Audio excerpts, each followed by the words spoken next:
Good morning. These are some words from a Moravian hymn, which I think is very appropriate to our service today. For everyone born, a place at the table. For everyone born, clean water and bread, a shelter, a space, safe place for growing. For everyone born, a star overhead. For woman and man, a place at the table, revising the rules, deciding the share. With wisdom and grace, dividing the power. For women and man, a system that's fair. For young and for old, a place at the table, a voice to be heard, a part in the song. The hands of a child in hands that are wrinkled. For young and old, the right to belong. For everyone born, a place at the table, to live without fear and simply to be, to work, to speak out, to witness and worship. For everyone born, the right to be free. Thank you.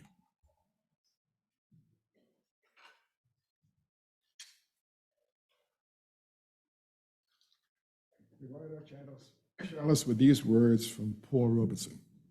Sorrow will one day turn to joy. All that breaks the heart and oppresses the soul will one day give place to peace and understanding, and everyone will be free. Good morning. Good morning. My friends, sometimes it feels as if we're drowning in a sea of hostility. We're besieged by hostile social media, religious extremism, mass shootings, and shouting election and climate deniers who use bumper stickers as tribal badges. We are enduring climate disasters of biblical proportions. We witnessed an actual insurrection, survived the pandemic, and are not only watching a global rise of fascism, but the ascendancy of the American version of the Taliban, Christian nationalism. Sinclair Lewis warned us that when fascism comes to America, it will be wrapped in the flag and carrying a cross. Our Congress is dysfunctional and seems unable to help. Elections are becoming public auctions where candidates put themselves out to the highest bidder. Pandering and soliciting clients for money is a business plan best designed for a brothel, not for a government. And some in our country are becoming rigidly intolerant of others who have different views. Folks are devolving into what they feel is the safety, protection, and comfort of their tribes. They often use infectious, incendiary language towards others. I fear that this can lead to the rise of a demagogue who would exacerbate, exploit, and divide us by weaponizing these differences and forever change our lives. And I believe if this tribalism prevails, we may find ourselves confronting each other in another civil war. I feel the best way to change this is to venture outside our tribal comfort zone and try to establish civil dialogue by seeking common ground.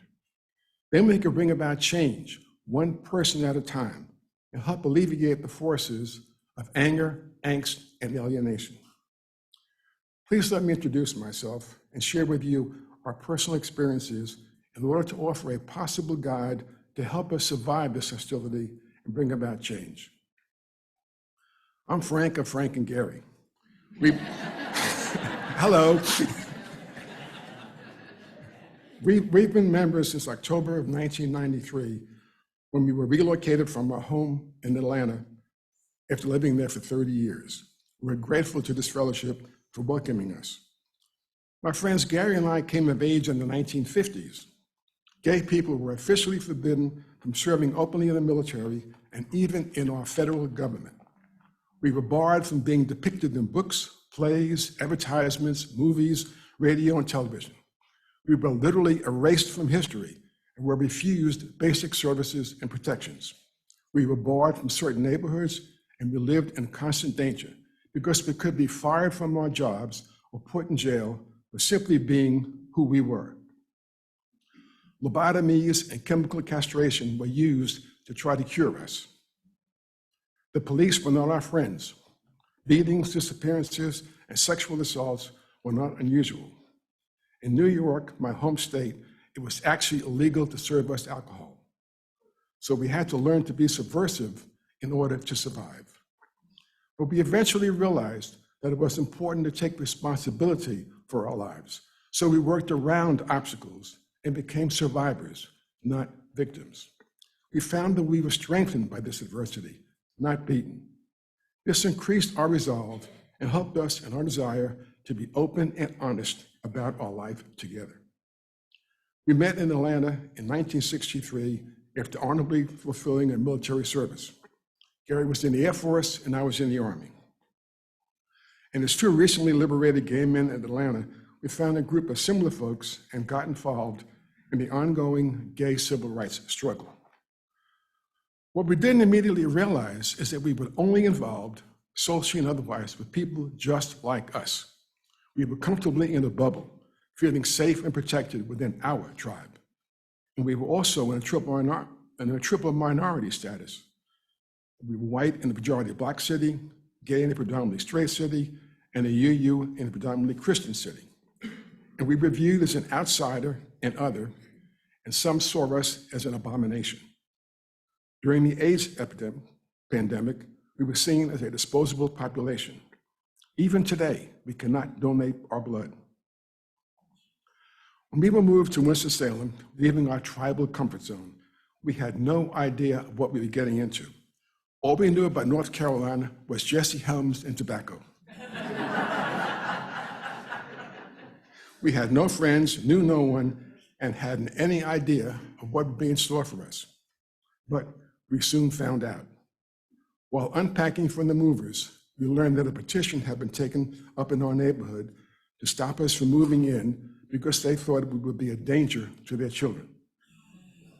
So we thought if we were ever going to survive, we'd have to find a UU church. Luckily, we walked into this fellowship and found a home.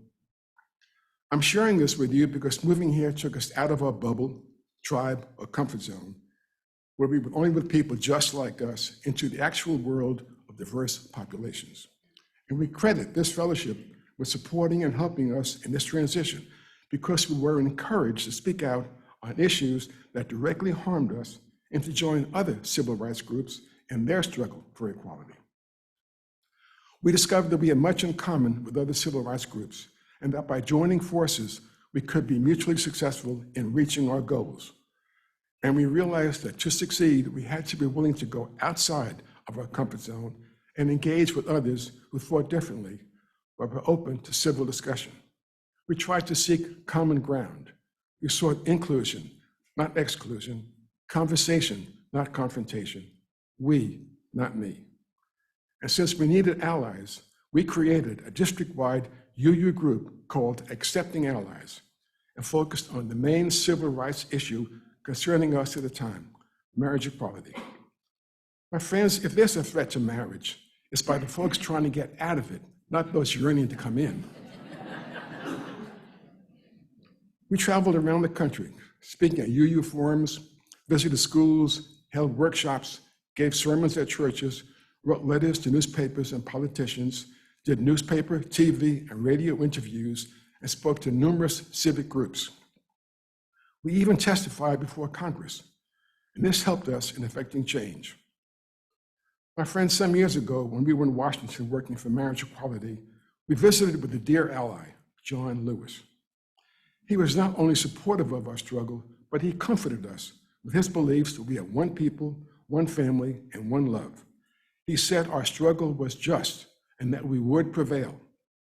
And we did, so far. You know, we all come here on different paths. It's comforting to hang on to the sense of belonging and safety that our tribes provide, whether it's a tribe of family, region, religion, political party, ethnic group, gender, or race. But sadly, the toxins of racism, homophobia, and anti-Semitism still lurk within these tribal communities. So let's be aware of our own issues before assigning negative labels to others who aren't members of our tribe. And let's not relish in our separateness by creating our own language, holidays, dress codes, and seeing any deviation from its approved positions as a betrayal of our culture. I think this is corrosive, divisive, and unproductive. And I think it will only generate more isolation and dissent and create further misunderstandings. On our journey, we learned many things. First, we could not become grievance collectors by being chronically offended by names, pronouns, wedding cakes, statues, hairstyles, TV programs, music, political parties, sports teams, cartoons, and whatever else is out there.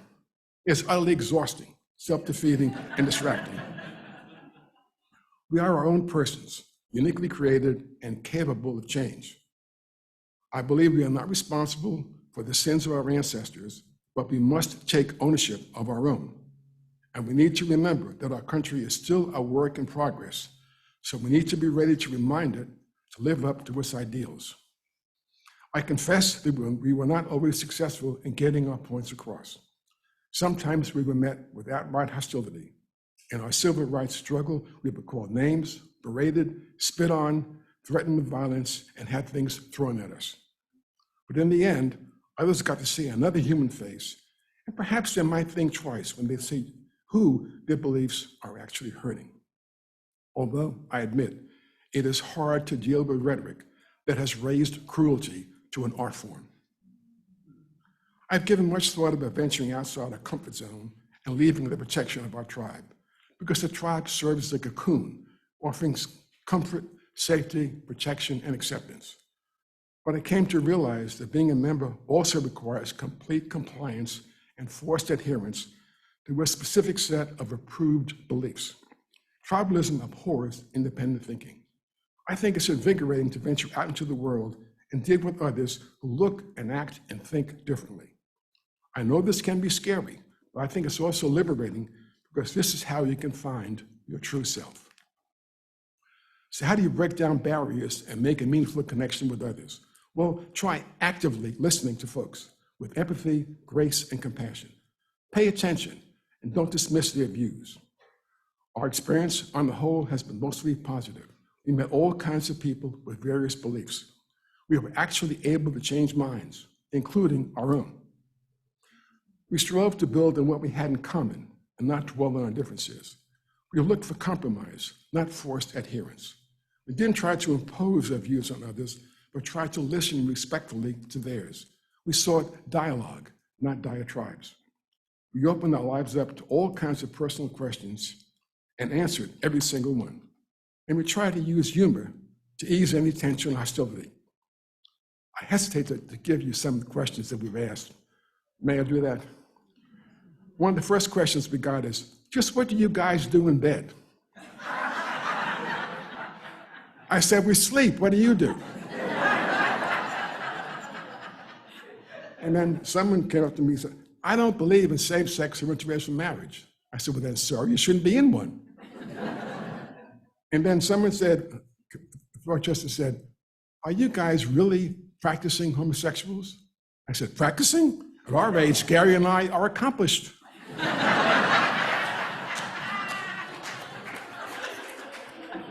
And one of my favorites is, I never met a sodomite before. I said, ma'am, you are mistaken. My astrological sign is Scorpio. Well, okay. I could do a whole shtick on this. Okay. Let me get back to our sermon. Our UU covenant calls out to us to help heal our divided country. But how? Well, we can become more open to differences.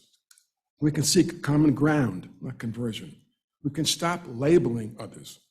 We can try to dismantle each lie with reasoned arguments. We can start civil discussions with others. We can become less judgmental. We can open ourselves up to others. And we can acknowledge that people may have different views. And I realize we should try to be sensitive when religion enters the discussion. I admit there was great frustration in trying to have a conversation with folks over issues that they believe are already biblically settled. But when you're looking for common ground with others, just think of all the characteristics that we share. We all are human. We all come into this world as helpless babies, needing nourishment and human warmth. We all are susceptible to killer viruses. We all are capable of kindness and cruelty. We all value safety in our homes and schools. We all have yearnings. We all have needs. We all have hopes. We all breathe the same air, and we all are mortal. And most importantly, we all are capable of change. We all come in different sizes, shapes, and colors, which is why I believe all humans are people of color. I see it as a characteristic of our species. We are fortunate in having our fellowship, whose beliefs are rooted in the basic American principles of justice, fairness, and freedom of expression, and it can help free us from being held hostage to our tribal beliefs. My friends, I see us as not only a sanctuary for the religiously wounded, but as a conscience of our community, because we are more concerned with welcoming people in than trying to keep them out. We offer hope instead of fear. We offer nourishment instead of torment. We offer joy instead of sorrow. And we seek to heal, not to hurt. And because of these Julia values, we can become the catalyst for change. But we have to dare to come out of our comfort zones. Individually and collectively, we can try to change the climate from one of tribalism, hostility, and divisiveness to one of healing, friendship, and unity. We can help build a beloved community where all people are valued for who they are, instead of for what others would have them be. We should seek to unite, not divide. We approach each other with closed fists or open arms. Screaming, cursing, and name-calling at people who feel differently won't change minds. I don't see how destroying property or depriving people of their means of livelihood can bring lasting change, or more importantly, create potential allies. These actions only fuel the fear of those who would do us harm. I believe we need to reconnect with one another. And remember, bridges and connections are built out of love. Walls and isolation are built out of fear. So let us join together and work for a better future by repairing a battered world through love and acceptance. Then we can overcome a future based on fear and reclaim the soul of our country. So my dear friends, together, we can replace anger with forgiveness, revenge with reconciliation, hurt with healing, hate with love. And then at long last, we can finally come back together. We should do this, we must do this, and we can do this, and may it start here with us today. May it be so.